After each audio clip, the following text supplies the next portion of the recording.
Ang misang ito ay inaalay ni Vina Gonzalez Lim at Larry Rivadeneira na ating mga sponsors.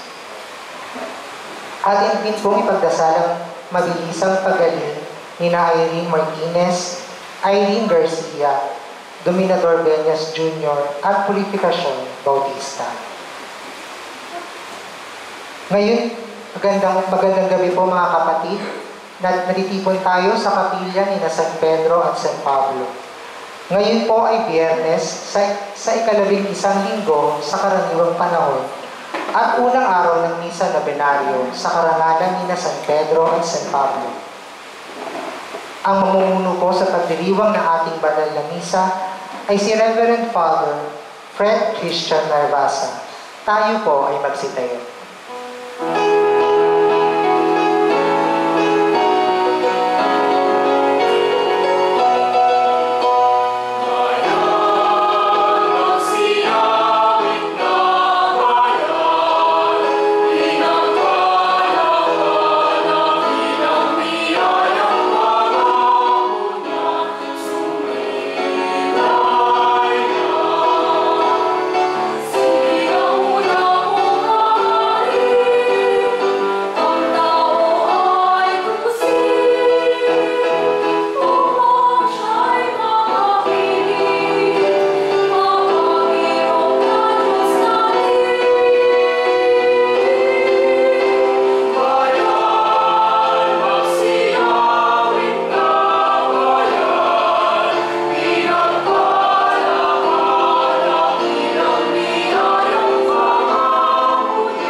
Sumainyo ang Panginoon at sumainyo. Mga kapatid, aminin natin ang ating mga nagawang kasalanan upang tayo maging marapat gumanap sa banal na pagdiriwang. Inaamin ko sa makapangyarihang Diyos at sa inyo mga kapatid, na lupa akong nagkasala sa isip, sa salita at sa gawa, at sa aking pagkukulang. Kaya isinasamo ko sa mahal na Birhen Maria, sa lahat ng mga anghel at mga banal, at sa inyo mga kapatid, na ako'y ipanalangin sa Panginoong ating Diyos. Kawan tayo ng makapangyarihang Diyos, patawarin tayo sa ating mga kasalanan, at patubayan tayo sa buhay na walang hanggan. Amen. Panginoon, kawaan mo kami. Panginoon, kawaan mo kami. Kristo, kawaan mo kami. Kristo, kawaan mo kami. Panginoon, kawaan mo kami. Panginoon, kawaan mo kami. Manalangin tayo. Ama naming makapangyarihan, lakas ka ng mga walang inaasahan kundi ikaw. Ang pagluhog namin sa iyo ay pagbigyan, sapagkat kami ay mga tao lamang na pawang may hina kapag iyong iniiwan. Kaya naman kami lagi mong tulungan upang sa pagtupad ng iyong mga kautusan, ikaw ay aming mabigyang kasiyahan sa mga iniisip at ginagawa araw-araw. Sa pamamagitan ng Kristo kasama ng Espiritu Santo, magpa sa walang hanggan. Amen.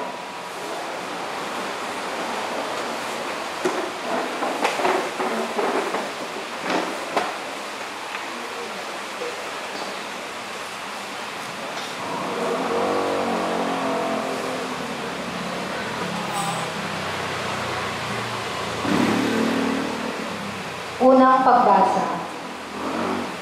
Pagbasa mula sa ikalawang sulat ni Apostol San Pablo sa mga taga-Korinto. Mga kapatid, yamang marami ang nagmamapuri tungkol sa mga bagay na makalupa. Ako man ay nagpagmamapuri. Kung may nakapagmamapuri, ako'y makapagmamapuri din. Ako'y nagsasalitang tulad ng isang mangmang. Sila ba'y Ebreo? Ako man. Mga Israelita ba sila? Ako rin. Lipi ba sila ni Abraham? Ako'y gayon din. Sila ba'y mga lingkod ni Kristo? Nagsasalita akong waring isang baliw, ngunit ako'y mas mabuting lingkod ni Kristo kaysa kanila. Higit ang aking pagpapagal. Makailang ulit akong nabilanggo, hinagupit ng maraming beses, at madalas na nabingit sa kamatayan. Makalima akong tumanggap ng 39 na palo mula sa mga Hudyo. 3 ulit kong naranasang hagupitin ng mga Romano at minsang binato. Makaitlo kong naranasang mawasak ang barkong sinasakyan at minsay maghapon magdamag akong lulutang-lutang sa dagat. Sa malimit kong paglalakbay, nasuong ako sa iba't ibang panganib, sa mga ilog, sa mga tulisan, sa mga kapwa ko Hudyo, at sa mga Hentil. Mga panganib sa lungsod, sa ilang, sa dagat, sa mga mapagkunwaring kapatid. Naranasan ko rin ang labis na hirap at pagod, malimit na pagpupuyat, matinding gutom at uhaw. Natikman ko ang maginaw, ngunit wala man lamang mabalagay. Bukod sa lahat ng iyan, inaalala ko pa araw-araw ang mga simbahan. Kung may nanghihina, karamay nila ako. At kung may nahuhulog sa pagkakasala, labis na naghihirap ang kalooban ko. Kung kailangang ako'y magmapuri, ang ipagmamapuri ko'y ang aking mga kahinaan. Ang salita ng Diyos. Salamat sa Diyos. Salmong tugunan. Matuwid ay tinutulungan sa lahat ng kagipitan. Matuwid ay tinutulungan sa lahat ng kagipitan. Panginooy aking laging pupurihin. Sa pasasalamat, di ako titigil. Aking pupurihin kanyang mga gawa. Kayong inaapi, makinig matuwa. Matuwid ay tinutulungan sa lahat ng kagipitan. Ang pagkadakila niya ay ihayag, at ang ngalan niya ay puriin ng lahat. Ang aking dalangin, dininig ng Diyos, nawala sa akin ang lahat kong takot. Matuwid ay tinutulungan sa lahat ng kagipitan. Nagalak ang aping umasa sa kanya, pagkat di nabigo ang pag-asa niya. Tumatawag sa Diyos ang walang pag-asa. Sila'y iniligtas sa hirap at dusa. Matuwid ay tinutulungan sa lahat ng kagipitan. Tayo po ay magsitayo at makinig sa mabuting balita.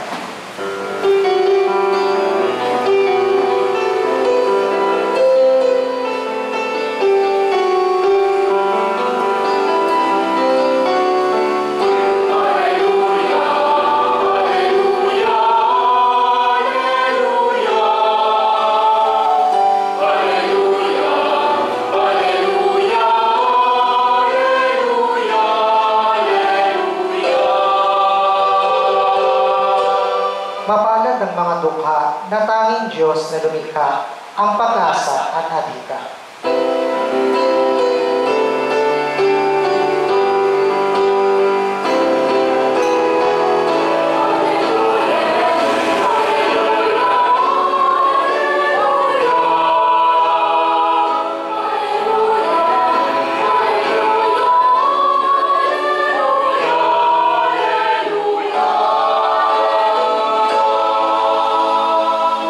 Sumainyo ang Panginoon. At sumayo Ang mabuting balita ng Panginoon ayon kay San Mateo. pinupuri papuri sa iyo, Panginoon.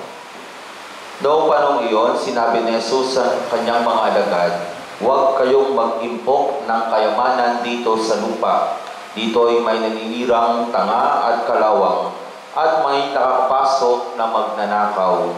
Sa halip, ipukin ninyo ay ang mga kayamanan sa langit. Dooy walang naninirang tanga o kalawang at walang nakapapasok na magnanakaw. Sapagkat kung saan naroon ang iyong kayamanan, naroon din ang iyong puso. Ang mata ang pinakailaw ng katawan.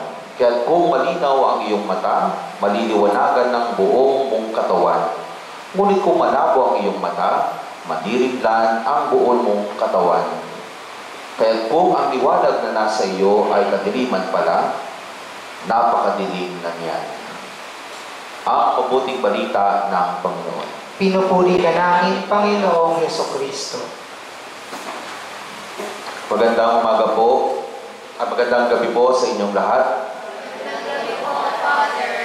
So recently po, may napanood po akong advertisement tungkol po sa isang magandang investment na hindi ka daw lugi. No? Ang basic principle daw po ng investment para sabihin natin hindi ka lugi sa investment. Una daw, dapat yung bibilin mo daw investment, una, kailangan ng tao. Pangalawa, dapat nagtatagal. Pangatlo, nagmamahal habang tumatagal. Tapos panghuli, pwede mong ipasa. No? Pwede mong ipasa. So, syempre, ano po bang madalas na naisip natin kapag sinabing investment? Sige po, ano po bang madalas yung naisip pag sinabing mag-invest ka? Anong una niyo po naisip? May sinasabi din ba, cellphone? Yung cellphone po, diba? Kailangan. Pero, hindi po nagtatagal yan. Saka pangalawa, hindi rin po yan nagmamahal habang tumatagal. Mas nagiging mura pa nga po, no? Sabi nila, mag-invest ka daw sa sasakyan. Kasi sasakyan, totoo, kailangan ng tao, pero katulad ng cellphone, hindi rin po yung nagtatagal. At habang tumatagal, hindi rin po nagmamahal. So ano pa po ba yung magandang investment? Sabi daw, kahit lupa. No? Lupa, lalo na po yung lupa. No? Yan, kailangan po ng tao yan. No? Habang tumatagal, nagmamahal. No? Meron nga pong isang property, dati daw, 100 hectares, parang 100,000 lang. Ngayon, 1M na. 1M na. Grabe, no? Ilang taon lang lumipas. No? Tapos, syempre, pwede mong ipasa. No? Pwede mong ipasa sa kapatid mo, sa anak mo. Ano pa po ang maganda pa pong investment? Alahas, no? Alahas, ginto, no? Kung marami kayong ginto, yan. Investment po yan, no? Kasi bakit po? Well, hindi naman sa kailangan ng tao yan. Pero madalas na pwede mong ibenta kasi yan, di ba? Alahas, no? Pwede mong ibenta, nagtatagal. Tapos habang tumatagal, nagmamahal rin, no? Nagmamahal rin, nagbatas yung value. Tapos syempre, pwede mo rin siyang ipasa. Okay? Pero ano pa po yung isa pa po magandang investment na pwede po nating bilhin, no? Ito po yung produkto na ibinibenta po ng advertisement na napanood ko po. Na pwede ipasa, tumatagal, nagmamahal habang tumatagal, at syempre, kailangan ng tao. Ano po yung investment na to? Unit po sa columbarium. Columbarium po, no? Pinaglilibingan, in short, no? Pinaglilibingan, no? Tataka kayo, bakit naman pa na yung magandang investment yan? Well, una po, tama naman po na maganda po siyang investment. Bakit po? Kasi una, tumatagal. Habang hindi mo ginagamit, pwede nakaimbak yan, no? Pangalawa, nagmamahal po yan habang tumatagal. No? Pansinin nyo po, di ba yung mga lote sa sementeryo, yung mga units sa Columbari, pero po dito sa may West Avenue, no? Yung isang simbahan po doon, meron po doon Columbari, nabili po nila 100,000 lang. Pero ngayon, 250,000 na po pag binibenta ng may-ari. Di ba? Ano pa? Pag tumatagal, syempre. At syempre, yung isa, pwede mong ipasa pag hindi mo kailangan, no? Pag di mo pa kailangan, di pwede mo ipasa muna, o kaya pwede mong ipamigay, no? At syempre, pinakahuli, kailangan ng tao. Lalo naman natin, no? Lalo naman natin, lahat tayo pupunta doon. Pwedeng after 10 years, after 5 years, after 20 years, lahat naman tayo pupunta doon. So in short, kailangan ng tao. Maganda nga po yung pangalan nung Columbari, no? Ano po, familiar po kayo dito sa pangalan ng Columbari? Eternitas, no? Eternitas Columbari, no? Sabi po dun sa tagline po nila, it is not simply investing for your unit in Columbari, but reminding you and preparing you for eternity. No? Preparing you for eternity. So ito rin po yung pinapaalala sa atin ni Jesus, lalong-lalo na po sa ating pong Ebanghelyo ngayon. Paghandaan ang buhay sa kalangitan. No? Paghandaan ang ating buhay sa kalangitan. At yun po ang pinakamagandang investment na pwede po natin gawin habang nandito po tayo sa lupa. Huwag daw po tayo masyadong mag-focus sa mga material na bagay na alam naman natin na hindi magtatagal. Mga bagay na pwedeng mawala. Mga bagay na alam naman natin hindi natin madadala at hindi natin magagamit kapag tayo ay wala na. Patingin niyo po ba yung alahas mo, magagamit mo? Yung sasakyan mo, magagamit mo? Yung bayad lupa mo, magagamit mo pag nawala ka na? Father, papasa ko dun sa ano? Okay, sige, papasa niyo po dun sa mga susunod na generasyon, pero pagkatapos nun, wala rin sa kanila. Masyado tayong sakim sa mga material na bagay. Gusto natin, acquire lang tayo acquire. Hindi na natin. Minsan nga, acquire tayo na acquire kahit po sa masamang paraan. To the point na kapag nawala naman tayo, hindi rin naman natin mapapakinabangan. Recently nga po, meron po akong nakausap na isang, mayaman naman po siya. Marami po siyang property, marami po siyang sasakyan, marami siyang bahay. Kasi isip-isip po, paano kaya pag kunyari, paglabas ng bahay nito, maaksidente siya. Magkasakit siya. Yung bahay kaya niya, yung lupa kaya niya, yung sasakyan kaya niya, yung cellphone niya, yung alahas niya. Sino kayo gagamit ito pag wala na siya? Napakinabangan kaya niya o wala na? Minsan nga daw paalaala po sa atin na sana imbis na mag-impok lang. Wala naman pong masamang mag-impok. Wala naman pong masamang magtabi ng mga magagandang bagay. Pero kung yun na lang po yung nakatuon tayo sa buhay, diba, trabaho ka ng trabaho, ipon ka ng ipon, to the point na nakakalimutan mo ng mag-ipon para sa langit, gumawa ng kabutihan, huwag gumawa ng kalokohan, huwag gumawa ng katarantaduhan. Ay wala. People tend to forget to invest spiritually. Marami ka nang na-importar materially, pero paano kaya kung sa isang bigla mawala ka? Nagagamit pa kaya? Madadala mo kaya? Paalala po ito sa ating mga kapatid na huwag tayo masyadong mag-focus sa mga material na bagay na alam naman natin hindi mapapasa atin kailanman. Mag-focus tayo kung paano tayo makakarating ng langit na alam naman natin doon tayo mananatili pagdating ng araw. Ang tanong na lang, kung habang tayo nandito sa lupa, gumagawa na ba tayo ng kabutihan? O baka pagdating ng araw, pag tayo ay lumisan na, hindi rin naman tayo doon mapunta, pero sa baba. Well, dear friends, invest in spirituality, preparing us for eternity.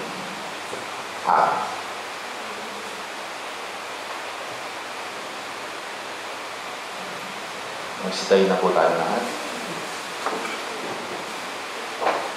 Hinahamon tayo ni Jesus sa mag-ipon ng kayamanan sa langit kaysa kayamanan sa lupa. Ito natin ang ating mga puso sa kalangitan sa ating panalangin. Sa bawat panalangin ng ating tutugon, Panginoon, dinggin mo ang aming panalangin. Panginoon, dinggin mo ang aming panalangin.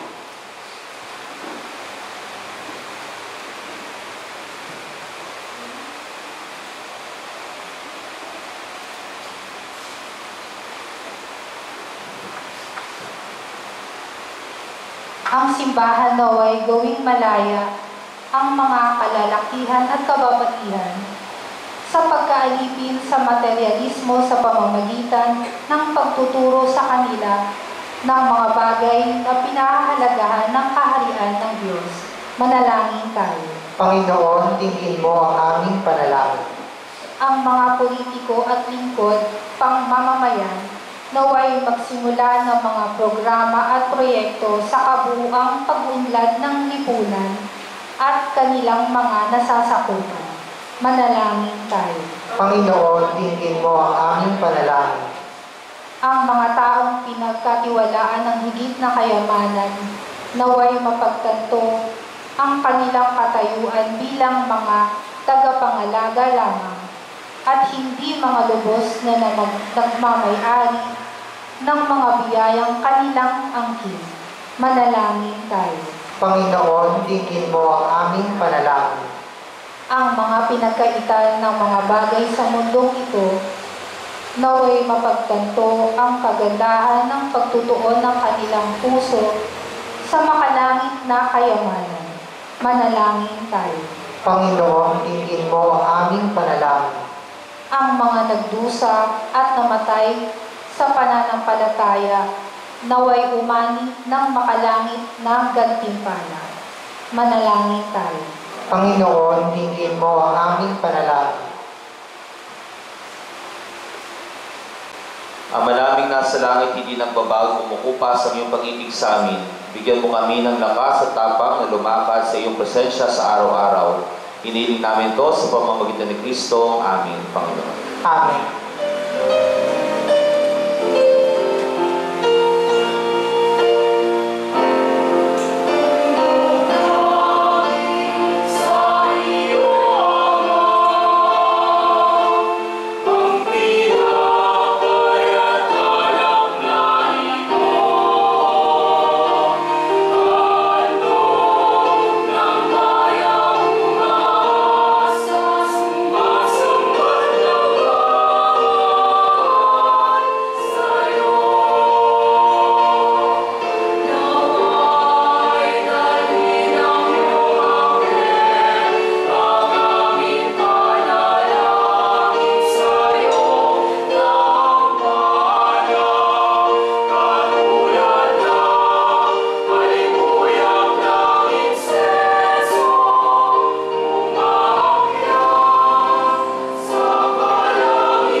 Manalangin kayo mga kapatid upang ating paghahain na kalugan ng Diyos amang makapangyarihan. Tanggapin nawa ng Panginoon itong paghahain sa iyong mga kamay sa kapurihan niya at karangalan sa ating kapakinabangan at sa buong sambayanan niyang banal. Ama namin lumikha, kami ginawa mong may angking katauhan na dapat pakanin at pangalagaan at iyong binudulutan ang banal na pagkinabang.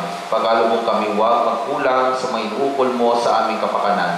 Sa pamamagitan ng Kristo kasama ng Espiritu Santo, magpasawalang hanggan. Amen. Sumainyo ang Panginoon. At sumainyo Sa Diyos ang inyong puso at diwa. itinaas na namin sa Panginoon. Pasalamatan natin ang Panginoong ating Diyos. Marapat na siya ay pasalamatan. Ama naming makapangyarihan, tunay ng marapat na ikaw ay aming pasalamatan. Pinagbibigyan mong ito'y aming maihayag, kahit ito'y walang anumang may daragdag, sa kadakraan sa iyo ay likas. Sa pagpupuri namin ang nakikinabang ay kami rin iyong pinakikiharapan sa pamamagitan ng iyong anak na minamahal. Kaya kaysa namang nagsisiawit ng papuri sa iyo na walang humpay sa kalangitan, kami nagbubunyi sa iyong kadakilaan.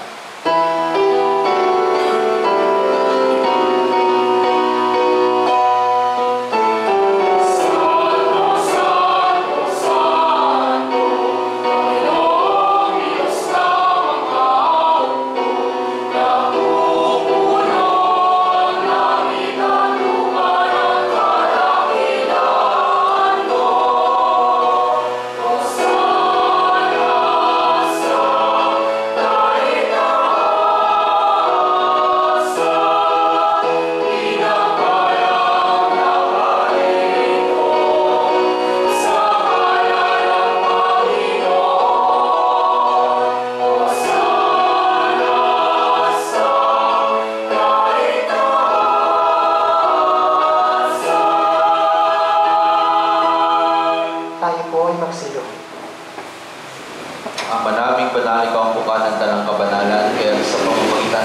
Espiritu, gawin mong banal ang mga kaloob nito upang para sa aming maging katawan at dugo ng aming Panginoong Hesukristo. Bago niya pinagtiis ang pusang loob na maging handog, hinawakan niya ang tinapay. Pinasalamatan kanya. Pinaghati-hati niya yun, iniabot sa kanyang mga lagad at sinabi, "Tanggapin ninyong lahat ito at kanin. Ito ang aking katawan na ihahandog para sa inyo."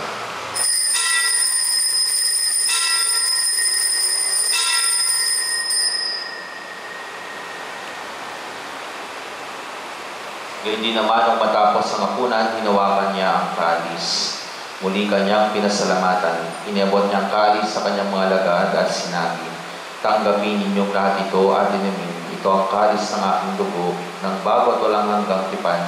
Ang aking dugo ni bubuhos para sa inyo at para sa lahat, sa ikapagpapatawad ng mga kasalanan. Gawin ito sa pag-alaala sa akin."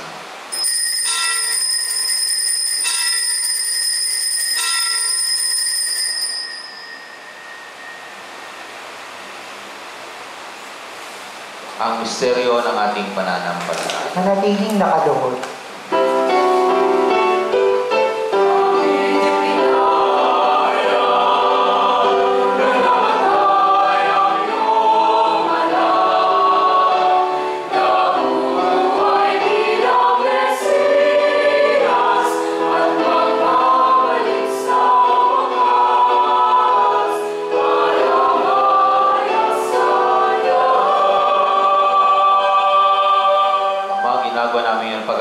Sa pagkamatay at muling pagkabuhay ng iyong anak, at tinaalay namin sa iyo ang tinapay na nagbibigay buhay at ang kalis na nagkakaloob ng kaligtasan.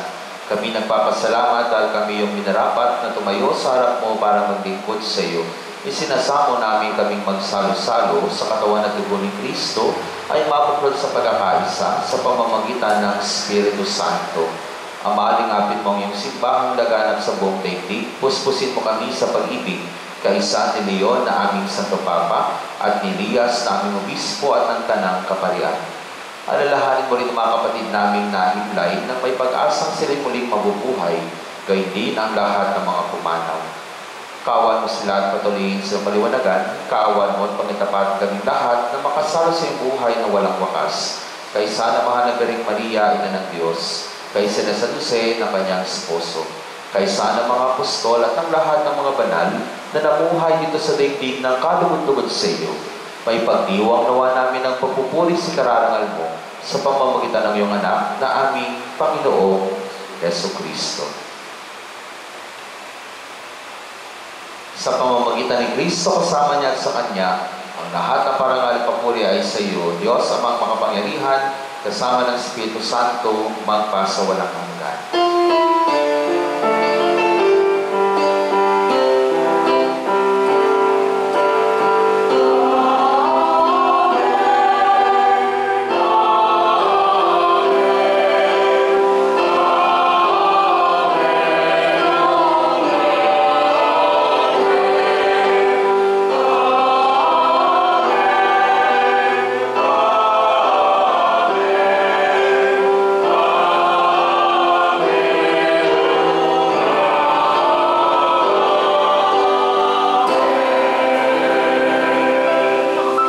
Tayo po ay magsitayo. Tayo ay manalangin sa parang tinuro sa atin ni Jesus. Amen.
namin kami adya sa lahat ng sama, pagkalooban ng kapayapaan araw-araw, iligtas sa kasalanan ni Diyos sa lahat ng kapahamakan.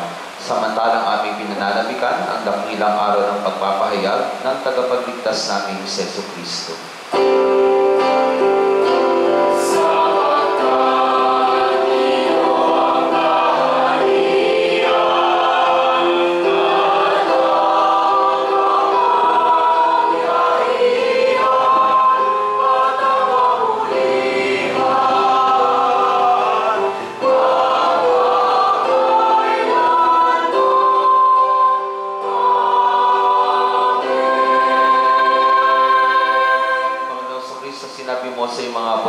Kapayapaan ang iniwan ko sa inyo, ang aking kapayapaan ang ibinibigay ko sa inyo. Tungayan mo ang aming pananampalataya at huwag ang aming pagkakasala. Pagkalooban mo kami na kapayapaan pagkakaisa ayon sa kalooban kasama ng Espiritu Santo magpasawalang hanggan. Amen. Ang kapayapaan ng Panginoon naway sumayin inyong lahat. At sumayin. Bigatan ngayon ng kapayapaan sa bawat isa.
Magsiluhod po ang lahat. Magsiluhod po ang lahat.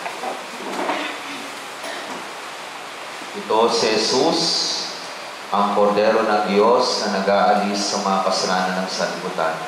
Mapapalad ang niya tumanggap sa banal na bigay. Panginoon, hindi ako karapat-dapat na magpatuloy sa iyo, ngunit sa isang salita mo lamang ay gagaling na ako.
Tayo po ay magsitayo. Manalangin tayo. Ama naming mapagmahal, ang pinagsuluhan naming banal na pakikinabang na nagpapahiwatig ng iyong pakikisa sa tanang naritong nakikipagdiwang ay magdulot nawa ng pagkakaisa sa iyong sambayanan sa pamamagitan ng Kristo kasama ng Espiritu Santo magpa sa walang hanggan. Amen. Magsiyo po muna po sandali at makinig sa mga ilang paalala.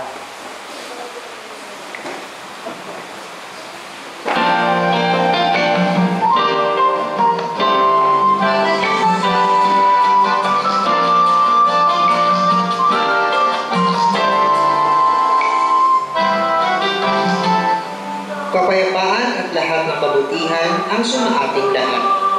Ang St. Peter and Paul Chapel, Quezon City o SPPCQC ay malugod na inaanyayahan ang lahat na makidalo sa darating na kapistahan ng mga pintakasing sina San Pedro at San Pablo.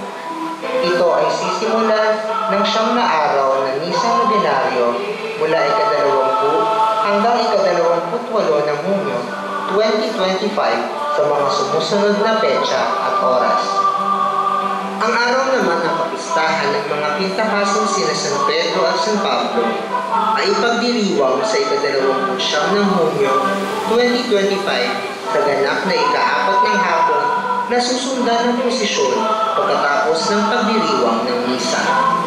Sa mga nais mag-alay sa misa at iba pang impormasyon, maaari lamang na bisitahin ang aming Facebook page at YouTube account. Muli, mula sa kapilya ni San Pedro at San Pablo, pagpalain nawa tayo ng Diyos sa ating mga gawa. Maraming salamat po.